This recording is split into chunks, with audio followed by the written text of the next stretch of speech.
నేను కడుపులో ఉన్నప్పుడేమో మా మమ్మీని అత్తిను ఇత్తిను ఇట్లా వండుకో అట్లా వండుకో ఇచ్చేకు వచ్చేకు ఇట్లుండు అట్లుండు ఇది తింటే మంచిది అది తింటే మంచిది ఇది అది అని తిండి పెట్టి పెట్టి పెట్టి పెట్టి మా మమ్మీని నిలబడగొడతారు. అదే ఒక్కసారి నేను డెలివరీ అయినాక బయటికి వచ్చినాక ఇక దృష్టి మొత్తం మళ్ళీ నా మీదికి మళ్ళుతుంది. పిల్లగాడు వంటాడా, పిల్లగాడు తింటాడా, పిల్లగాడు తాగుతాడా, పిల్లగాడు ఏం చేస్తాడో ఇదే ముచ్చట. మరి డెలివరీ అయినాక మమ్మీ వాళ్ళకి ఎంత కష్టం ఉంటుంది కదా.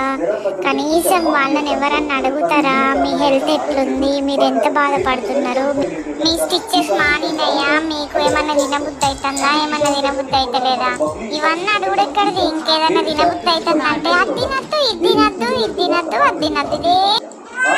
ఎవరు ఎక్స్పెక్ట్ చేస్తారు సార్ అసలు సరదాగా అయిపోతాయి ఇట్లా ఉంటాడు క్యాప్టెన్స్ పెట్టేది కాదనుకున్నాం.